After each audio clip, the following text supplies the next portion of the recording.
साथियों नमस्कार। राज्य स्थापना दिवस की आप सभी को हार्दिक शुभकामनाएं। रजत जयंती में हम प्रवेश कर चुके हैं। 25 साल का सफर इस उत्तराखंड ने देखा है, हिमालय ने देखा है।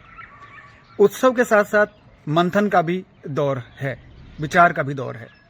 इन 25 सालों में उत्तराखंड के उन आंदोलनकारियों ने जिन्होंने शहादत देकर इस राज्य की परिकल्पना को साकार स्वरूप दिया था, उनके सपने क्या थे, उनके मुद्दे क्या थे, इस पर भी विचार करने की जरूरत है।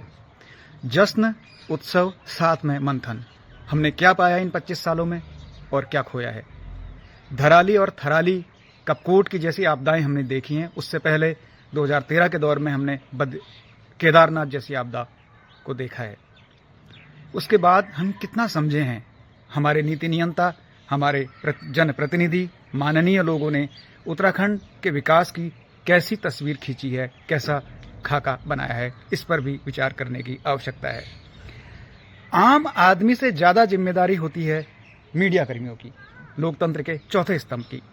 किन तीखे सवालों को, किन सकारात्मक सवालों को सत्ता से वो पूछते हैं, सत्ता के प्रतिनिधियों से पूछते हैं, इस पर भी स्थानीय मीडिया हो चाहे राष्ट्रीय मीडिया हो, एक बड़ी जिम्मेदारी तय होती है। मीडिया कर्मी सवाल नहीं करेंगे तो क्या आम आदमी सवाल करेगा? आम आदमी तो सवाल कर ही रहा है। आम आदमी तो चौखुटिया से पैदल चलकर देहरादून चले गया है स्वास्थ्य के मुद्दे को लेकर। मिशन स्वास्थ्य जारी है चौखुटिया में। मीडिया में, मेन स्ट्रीम मीडिया में कहां चौखुटिया का मुद्दा दिखा और कितना दिखा? मैं अभी हिंदुस्तान अखबार से जुड़ा हूं। हिंदुस्तान अखबार ने मिशन स्वास्थ्य के नाम से लगातार 15 दिन की कवरेज की है चौखुटिया में, और अभी भी वो कर ही रहा है। ऐसे अन्य अखबारों में मैंने इस तरह की कवरेज नहीं देखी। तो मैं कहना ये चाहता हूं, वो चाहे हमारे लोकल के स्थानीय कंटेंट क्रिएटर हों, यूट्यूबर्स हों, या फिर चाहे वो साप्ताहिक पत्र के संपादक हों या मासिक पत्र चलाने वाले हमारे मीडिया के बंधु हों, किन सवालों को लेकर हम जनता के बीच जा रहे हैं? सिर्फ मनोरंजक मुद्दों को ले जा रहे हैं, इमोशनल मुद्दों को ले जा रहे हैं, या फिर उत्तराखंड के हिमालय से जुड़े हुए तमाम संवेदनशील सवालों को लेकर हम आ रहे हैं? हमारी पीड़ा में, हमारे सवालों में उत्तराखंड कहाँ है? कितने सवाल हमारे मन में उत्तराखंड को लेकर आ रहे हैं, इस हिमालय को लेकर आ रहे हैं, बदलती हुई जलवायु को लेकर आ रहे हैं।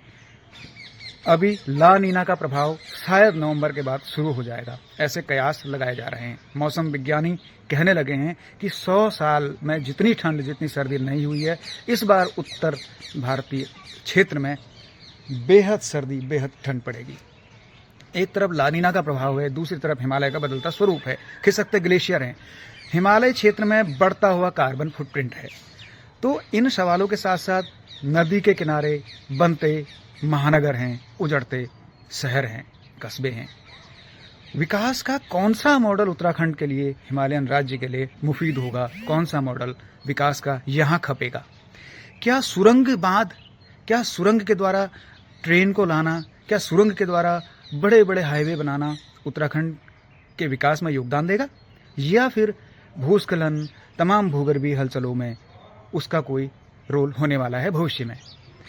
तो हम कहाँ थे, हम कहाँ पहुंचे हैं, आगे बढ़े हैं, कितना आगे बढ़े हैं, किन सवालों को लेकर आगे बढ़े हैं, किन मुद्दों को लेकर आगे बढ़े हैं? स्वास्थ्य की क्या स्थिति है, शिक्षा की क्या स्थिति है, विकास की क्या स्थिति है, आर्थिक स्थिति में हम कहाँ हैं, है ना? हमारे जंगलों की क्या स्थिति है, भू कटाव कितना हो रहा है, और भूमाफियाओं का कैसा वर्चस्व बढ़ रहा है? इन तमाम सवालों पर भी हमें मंथन करने की आवश्यकता है।